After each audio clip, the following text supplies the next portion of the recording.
लग्नाचे दागिने म्हणजे श्रीमंत पेशवाई दागिने. नाशिकचे सुप्रसिद्ध सराफ मयूर अलंकार सराफ.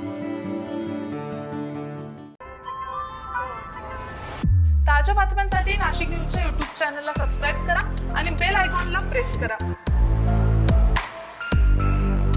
नाशिकच्या विल्होळीत मुलीसोबत बोलण्याचा व्हिडिओ काढल्याच्या रागातून हत्येचा कट रचण्यात आलाय. मात्र या हल्ल्यात मालकाला वाचवण्यासाठी पुढे आलेल्या राहुल सरकटेचा बळी गेलाय.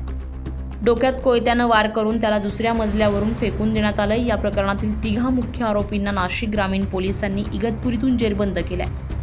नाशिक मुंबई आग्रा महामार्गालगत असलेल्या विल्होळी गावात रविवारी रक्तरंजित घटना घडली आहे. दीपक पारधी याचा त्याच्या मैत्रिणीसोबत बोलतानाचा व्हिडिओ शांताराम गाडेकर यांनी काढला होता.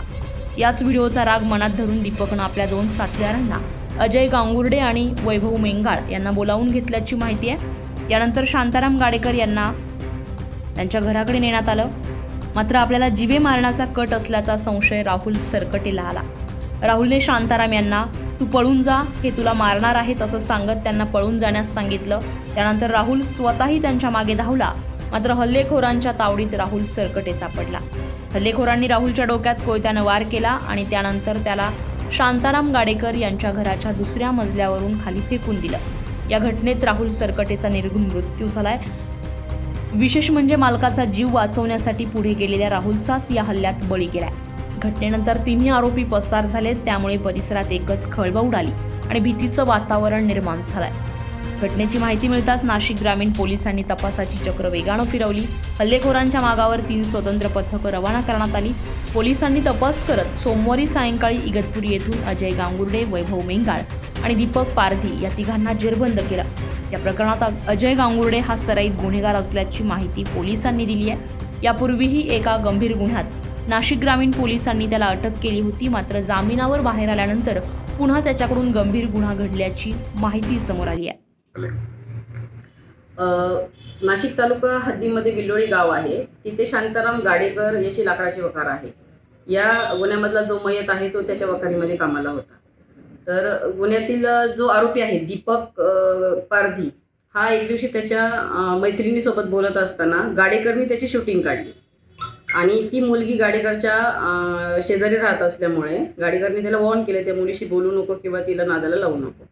मग या दीपकनी त्याचा मित्र अजय गांगुर्डे जो क्रिमिनल रेकॉर्ड आहे त्याच्यावर ऑलरेडी 302चा गुन्हा दाखल आहे, जो जामिनावर मुक्त आहे, त्याला तिथे बोलून घेतलं आणि गाडेकरला धमकावण्यासाठी मारण्यासाठी हे तिघे जण दीपक गांगुर्डे, अजय गांगुर्डे, दीपक पारधी आणि वैभव असे तिघं पण गाडेकरच्या घरी गेले आणि जाताना सोबत त्या मयताला म्हणजे राहुलला सोबत घेऊन गेले घर दाखवण्यासाठी. गाडेकर तिथे घरामध्ये होता पण तो राहुलला त्यांनी दमदाटी केली आणि तो राहुल घाबरत वरती स्लॅबवर पळत गेला, टेरेसवर पळत गेला. मग गाडेकर न सापडल्यामुळे हे दोघंही वरती स्लॅबवर गेले. त्यांनी राहुलला डोक्यामध्ये कोयत्याने वार केला आणि वैभवने त्याला वरनं खाली ढकलून दिलं आहे. तर या तिघांनाही आम्ही ताब्यात घेतलेलं आहे. त्यांचा शोध घेतला, त्यांना ताब्यात घेतला, त्यांच्यावर 302चा गुन्हा दाखल केलेला आहे. आता पुढील तपास आम्ही करत आहोत. यामध्ये आरोपी 4 आहेत का 3 आहे? 3 आरोपी आहेत. एक अजय गांगुर्डे जो क्रिमिनल आहे, त्याचा रेकॉर्ड आहे याच्यापूर्वीचं, जो जामिनावर मुक्त होता. एक वैभव मेंगाळ म्हणून आहे आणि एक दीपक पारधी, असे 3 आरोपी डिटेक्ट झालेले. जो सराईत आहे त्याच्यावर नेमके काय काय गुन्हे दाखल होते आणि तो बाहेर असताना त्याने इतका गंभीर गुन्हा पुन्हा केला? अजय गांगुर्डे हा गेल्या वर्षी त्याच्यावर एक 302चा गुन्हा दाखल आहे माझ्याच पोलीस स्टेशनला.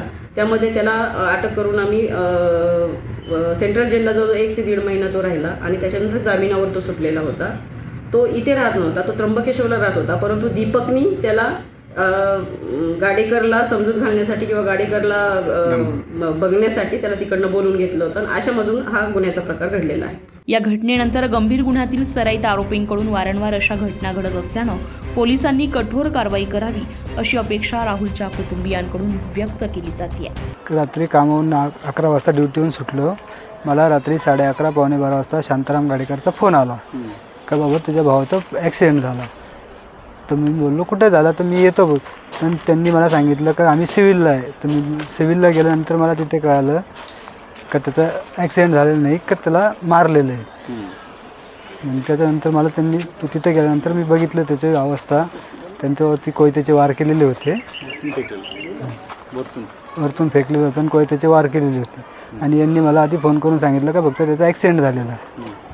काही वाद होतं का यांचा काहीच वाद नव्हता. हे मारेकरी नेमकी कोण? मारेकरी ते त्यांच्यासोबतच होते, म्हणजे त्यांचा आणि तो शांतारामचा काय वाद होता ते त्यांनाच माहिती. गावातले कोण? हां, ते आम्हाला काहीच माहिती. त्यांचा वाद होता, तो ते गेले शांताराम गाडेकरला मारायला. हा त्याच्या गाडीवर ड्रायव्हर होता माझा भाऊ, तर त्याची गाडी का बा तुझी गाडी येतं आमच्यासोबत चल त्याच्या गाडी घरी.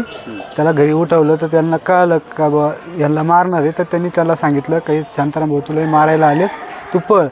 तर तो पळाल्यामुळं तर तू त्यांना सांगितलं तू पळाला म्हणून, तर मी तुलाच मारतो. मग त्यांनी माझ्या भावालाच मारून टाकलं. राहुलचा मृत्यू हा केवळ एका कुटुंबाचा आघात नसून गुन्हेगारी प्रवृत्तीला आळा घालण्याचं मोठं आव्हान असल्याचंही बोललं जात आहे. दरम्यान नाशिक ग्रामीण पोलिसांनी गुन्हेगारांवर कठोर कारवाई करून पीडित कुटुंबाला न्याय मिळवून देण्याचं आश्वासन दिलंय. या संपूर्ण प्रकरणाचा सखोल तपास ग्रामीण पोलिसांकडून सुरू असून हत्येमागील संपूर्ण कट आणि या प्रकरणात आणखी कोणाचा सहभाग आहे का याचा तपासही केला जातोय. मुलीसोबत बोलण्याचा व्हिडिओ, त्यातून निर्माण झालेला वाद आणि मालकाला वाचवताना राहुलचा गेलेला जीव, विल्होळीतील या रक्तरंजित हत्येनं पुन्हा एकदा परिसर हादरलाय. आता आरोपींवर पोलीस काय कारवाई करतायत आणि राहुलच्या कुटुंबाला कधी न्याय मिळतो याकडे सर्वांचंच लक्ष लागलंय. संजय परमार, नाशिक न्यूज, इगतपुरी, नाशिक. ताज्या बातम्यांसाठी नाशिक न्यूजच्या यूट्यूब चॅनलला सबस्क्राईब करा आणि बेल आयकॉनला प्रेस करा.